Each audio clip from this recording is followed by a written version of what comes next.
Trump's official White House portrait was released a couple of weeks ago, and it is a disaster. If you haven't seen it yet, I'm sorry in advance, but here's a close-up. The pose and the expression are an obvious callback to his mugshot. I think that they were trying to make him look like a tough guy and paired it with this lighting to try to make him look menacing, but it just looks ugly.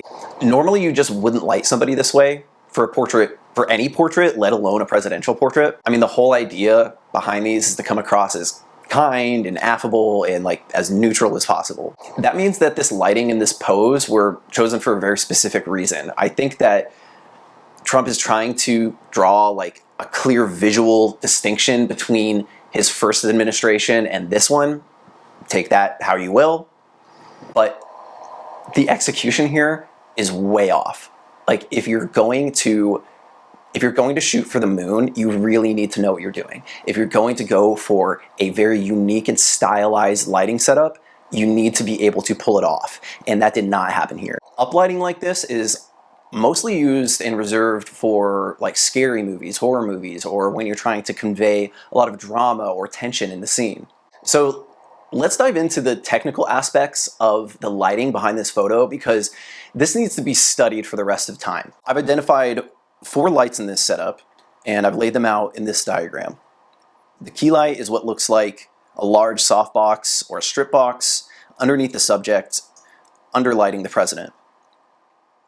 The second light is directly above the president, creating this highlight on his hair and the catch light in his eye. I also think that there's another light to the right of camera, but it could just be a bounce card. And the last light is a rim light placed behind the subject, firing towards the camera. The key light is too close. It's too bright, and it's placed way too far under his chin. And that's what's highlighting all of this weird texture on his skin and making it look like he has no chin. It also accentuates all of this redness under his eyes. It calls more attention to this white gap between, what I'm assuming is his makeup and these like red circles that he's got. The top light is fine, and so is the light over here if there is one. But the light in the back is making it look like one of those cheesy NFL player photos. It's raking his face in a way that makes that skin texture even more prominent, and it doesn't look like it's the same color temperature as the other lights. These lights are all over the place. They're not balanced correctly. They're not modeling or shaping the president's face in a flattering way at all. And the color temperature isn't matched. All of those elements are what's making this such a chaotic portrait. Now I need to draw your attention to what I think is the most egregious part of this picture, which is the background. This is AI. That's not real. I've done enough generative fill in Photoshop to know it when I see a fake background. If you're not convinced though, let's take a look at this J.D. Vance portrait. That's not the same picture. And this picture has 2 frames. Why would it have 2 frames?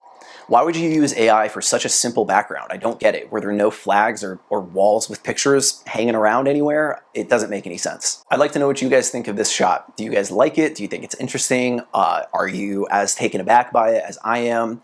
Let me know in the comments.